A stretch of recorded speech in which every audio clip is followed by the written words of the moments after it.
فلا تطع المكذبين ودوا لو تدهن فيدهنون.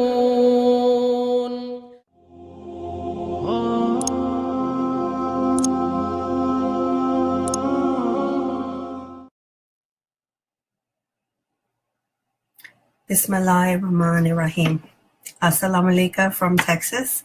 My name is Heather, and I came here to tell you the story of how I became a Muslim. So the first thing you have to know is I have many notes so that I don't forget anything.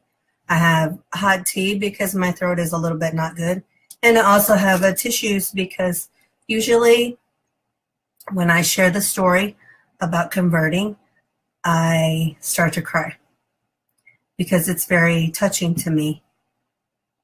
Also, it renews my iman and it makes me feel stronger. Excuse me. My story, I was working in a child care center, and we had a couple of Muslim families there, very nice. And one day we had a mom who came in, and she was niqabi. She was completely covered, and my boss refused to speak to her. And when I asked her why, she said, because I don't know what is under there, and so I'm afraid. And so I said, please let me speak to her, and you can not do this. And so I went, I talked to the mom, and then she left the school. And when she left, I asked my boss, why did you not want to speak to her? And she said, I don't know what's under there. Maybe she's going to blow up the school. They want to kill us. And I said, who told you this? She said, it is in their Bible. So I said, I don't believe any Bible of any faith says for you to kill everyone. And so me, being the strong-headed person that I am, I went to the bookstore and I bought a Quran and I read it very quickly. It took me 3 months. I was looking for this phrase that said, kill everyone. When I didn't find it, I went back to her and I said, aha, it does not say this. In fact, it says the opposite of this. And then I left this book, but the words did not leave me. And I kept thinking that how similar it was to the Christian Bible, and that Mary was there and Jesus was there, Ibrahim, Moses, all of them, all of the ones that I had learned about growing up as a Christian. And so I thought, I'm going to find out a little bit more. So I started to meet as many Muslims as I could.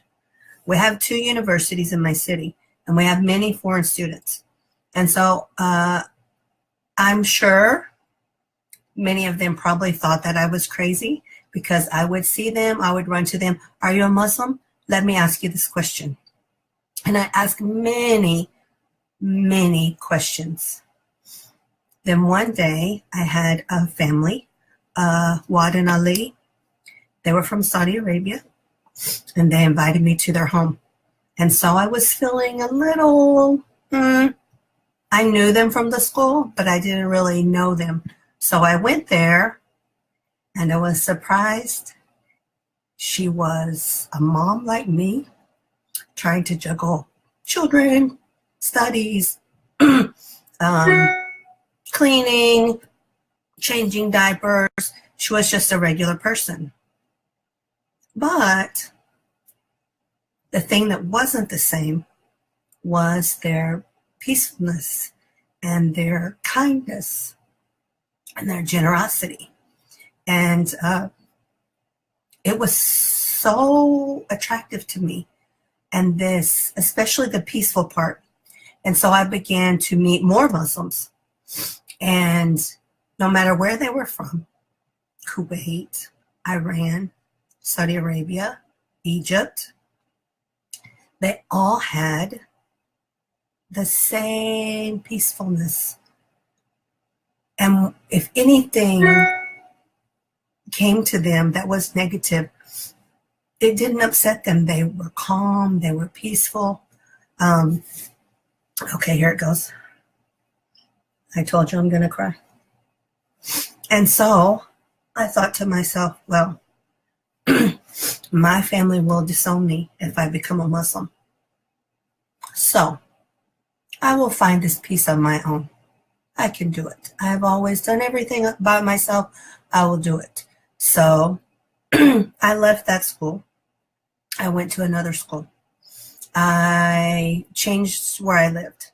I changed my friends. I stopped going out. I stopped dating. I stopped doing everything. But still, I didn't have it. Now, here I am. I'm reading the Quran again.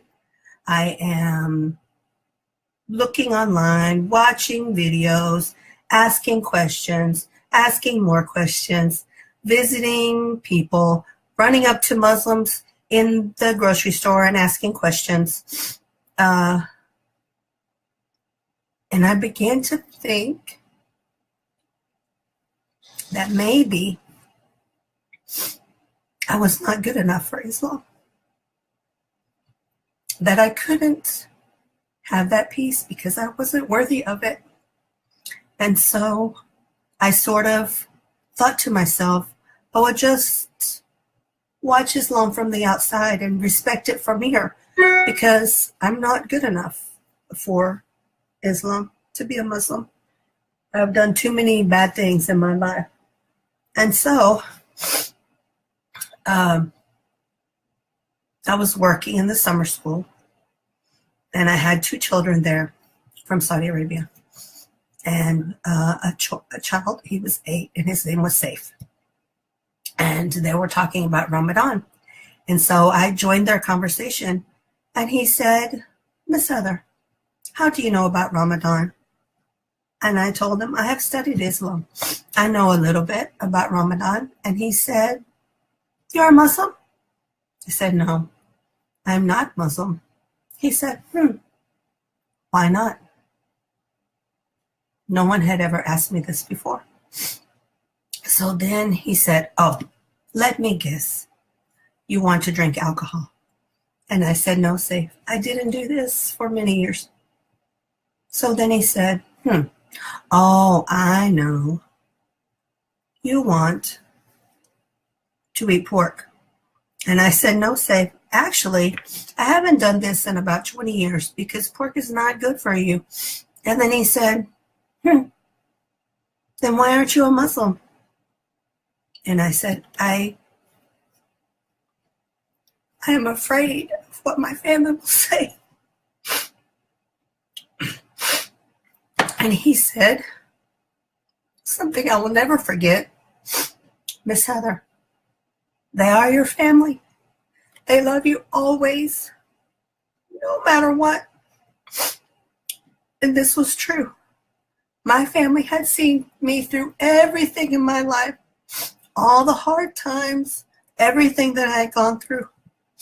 And so I knew that he was right.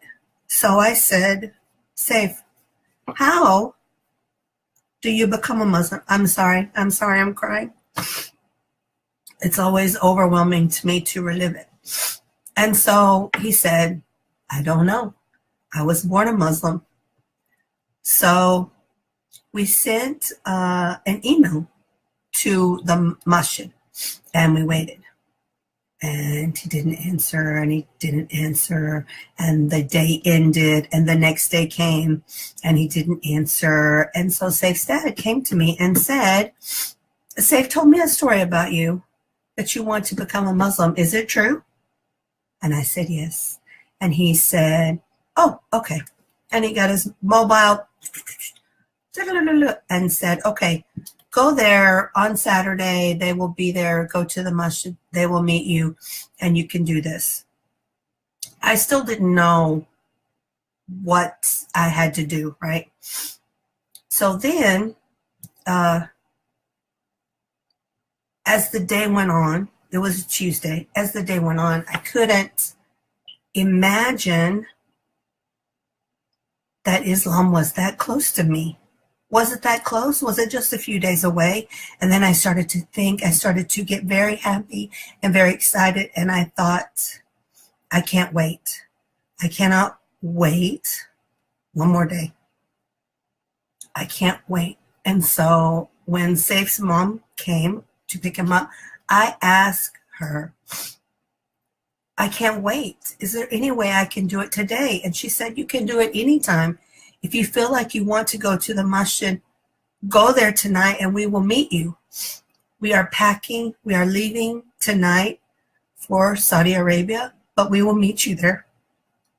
So I went there and I walked in and there were many, this is during Ramadan, there are many women there. They're greeting me. They're saying, Salam alaikum. And I'm thinking, I don't know what that means. Okay, hi. And then I went and I said, Mashallah. And when with my family, Saif's family, his aunt, his mom, his dad, and his little sister. And alhamdulillah that they were there because all that time that I had been moving towards Islam, but I was still on the outside, but safe, alhamdulillah. But excuse me, the innocence of a child, he's the one that opened the door. And so always he is in my prayers and my heart, because if he had not said that to me, Miss Heather, just do it, I would still be waiting, maybe on the outside, watching and waiting. So that was during Ramadan in July. And so, alhamdulillah, there were so many people who came to support me. Instantly, I had this huge family of people from everywhere. I can't even tell you what that's like to instantly have a family. It is the most beautiful thing that I have ever seen in my life. And so I told my dad. My dad said, well, Muslims believe in God too, right? And I said, yes. So he said, okay, fine. My mom was a little bit more skeptical. Now, 5 years later, they have all come around to that this was the best thing for me, because they could see changes in my personality, in the way I live my life, and they are happy for me. They can see that it was the best thing for me. ولا تطع كل حلاف مهين